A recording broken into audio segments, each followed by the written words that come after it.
বরিশাল থেকে লঞ্চে ঢাকায় ফিরছেন বিপুল সংখ্যক মানুষ।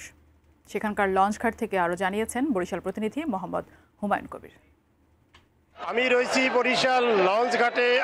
আপনাদের দেখানোর চেষ্টা করছি যে কিভাবে যাত্রীরা সেই বাঁধ ভাঙা স্রোতের ন্যায় যাত্রীরা আসতেছে এবং তারা লঞ্চে উঠতেছে এবং লঞ্চগুলোতে জায়গা না থাকায় যাত্রীরা এখন লঞ্চের ছাদে, লঞ্চের সামনের অংশে এবং লঞ্চের বারান্দায় তারা অবস্থান নিয়েছে। তারা ঢাকা যাবে। আমি যাত্রীর সাথে কথা বলেছি, তারা বলেছে যে তাদের ঢাকা যেতেই হবে এবং তারা অতীত যাত্রী লঞ্চে উঠছে, কিন্তু লঞ্চগুলো আমরা ছাড়ার কোনো লক্ষণ এখনো দেখতে পাচ্ছি না। এই মুহূর্ত পর্যন্ত আমরা লঞ্চ ঘাটে কোনো রকমের আইন শৃঙ্খলা বাহিনীর কোনো সদস্যদের দেখতে পাইনি। আর একটি জিনিস বলে রাখি, ছাদে যাত্রীরা উঠলেও যেহেতু আকাশে মেঘ দেখা যাচ্ছে, যদি বৃষ্টি হয় তাহলে চরম দুর্ভোগের শিকার হবে এই যাত্রীরা।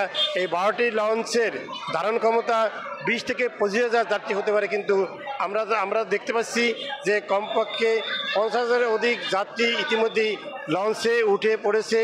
আমরা জানি যে তারা ঝুঁকি নিয়ে এই বরিশাল থেকে ঢাকায় তারা যাচ্ছে এই লঞ্চে করে, এবং লঞ্চগুলো কানায় কানায় ভর্তি।